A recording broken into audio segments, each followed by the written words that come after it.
Hey guys, it's Pack-A-Day Magic here, with an update on the Pack-A-Day Magic collection. We're doing 3 weeks in this one video because there wasn't a whole lot going on in any of the packs that we opened. So I thought it would be best just to sort of staple it all into one video and just go over it. It still is 3 weeks, so there's quite a bit to get through. So I'm just gonna start right out. First, for week 2, the only thing we got for the Jeskai Cycling deck, which is the only deck that we're sort of running from our collection right now, is a 4th Flourishing Fox. Now, Flourishing Fox is pretty great. Whenever you cycle another card, put a 1/1 counter on Flourishing Fox. It gets really big, really fast. And having 4 of it means that we're going to be able to get 1 out. And it has cycling for 1. So even if we already have 1 out and we don't really want another one, we can cycle it and make the one that we do have much bigger. The next thing that we got is...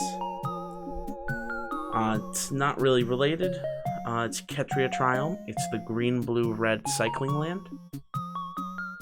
It's good if we ever find something in those colors. Although I don't really know if they'll ever do that.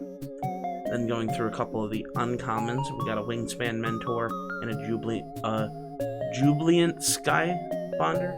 I think I'm mispronouncing that, but they're both like flying tribal type cards. Jubilant Skybonder says is a 2/2 flyer for 3. Creatures you control with flying have spells your opponents cast that target this creature cost 2 more to cast. It's pretty good.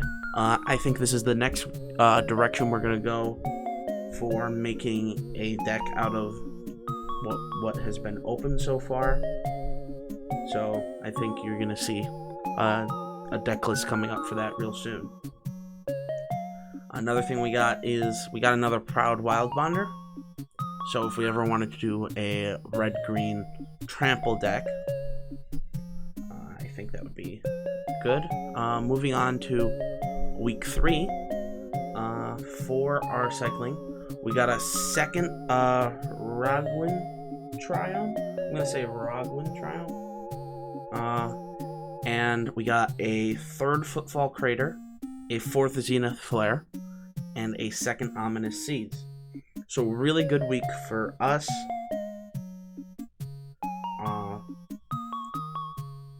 Not really sure if it's even worth the market value of the packs, all of that stuff together, but good for what we're doing. Other notable cards is we got a 2nd Riel the Everwise. That's good if we ever want to do a Izzet Spellslinger deck, and we got a Crystalline Giant. It's just a good 3-drop. It allows you to get a new keyword on it every turn. Now, week 3, we opened nothing for the new deck, for the current deck.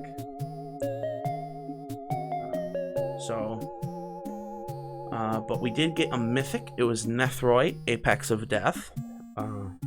Anything power 10, any number of creatures power 10 or less to the battlefield. So I'd kind of have it in a Doran type deck where you have a lot of walls and things deal damage according to their toughness, and you can just bring everything back. Might be a card in a Doran deck, or maybe you build it around. He's the commander and Doran's like a secondary thing, because you could tutor it out because you're in black. We also got some uncommons. We got 2 Skull Prophets, another Wingspan Mentor. We got an Extinction event. It's choose odd or even and exile all creatures of the chosen value. So 0 is even. And then we got a Zerda the Dawnwaker. Just probably one of the best companions, I'm going to say. Gyruda's being a big problem, but I've seen Zerda show up in, what was it? I think Zerda's in a legacy deck right now. So that's nice. So that's all sort of the stuff that I took notice with my polls. So real quick, we're going to go over sort of how the deck changed. So if we look over here, I threw in the 4th Flourishing Fox, and the Flourishing Fox replaced a Savai Thundermane. And Savai Thundermane, you have to pay 2 to do the damage. And when you're cycling a card, you don't want to have to pay 2 every time you cycle a card just to get the effect. The next thing is we got another, the 2nd Triumph, and we replaced one of our Swiftwater Cliffs with it. And we added a 3rd Footfall Crater and removed Mythos of Vardok, just because it wasn't doing enough. 2nd Ominous Seas, we removed Inspired Ultimatum. Our 4th Zenith Flare took the place of a Channeled Force. Channeled Force was something that was going to allow us to sort of cycle out our cards for new cards that mainly if we have like a lot of lands or things like Snare Tactician in there that we need to cycle away. It states, as an additional cost to cast this spell, discard X cards. Target player draws X cards. Channeled Force deals X damage to one target creature or planeswalker. And we added one more Imposing Vantasaur and got rid of our first Reality Everwise. We now have 2 Reality Everwise. And that's just more cycling fodder, being able to cycle more consistently. Overall, it's a pretty good improvement to the deck. I think that it's going to be enough to sort of push it over to the edge of being able to really function the way it's supposed to. The next thing we're going to look for is we're going to try to get a 2nd Boon of the Wishgiver. Finish out the last Footfall Crater and Ominous Seas. And we're looking to get rid of the Unpredictable Cyclone and a couple of the Snare Tacticians. I like Snare Tactician,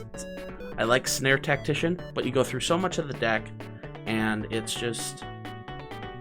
better to be proactive than reactive with Snare Tactician. So going down to a 2-of for that is gonna help us being more proactive and aggressive. Anyway, if you like what we're doing here, please give this video a like and leave your thoughts down below. Do you think this deck is ready to be used? Do you think that it's still just a bit too far away from sort of the ideal list to properly function? As things are opening back up from the virus, I can't wait to go out and test this at a Friday Night Magic and just see how this performs. I'm probably going to get another week or so, probably a couple more weeks of opening and adjusting the deck before I'm able to go back to my local game store and play Friday Night Magic. But yes, please leave your thoughts about that below. And thanks for watching, and have a good day.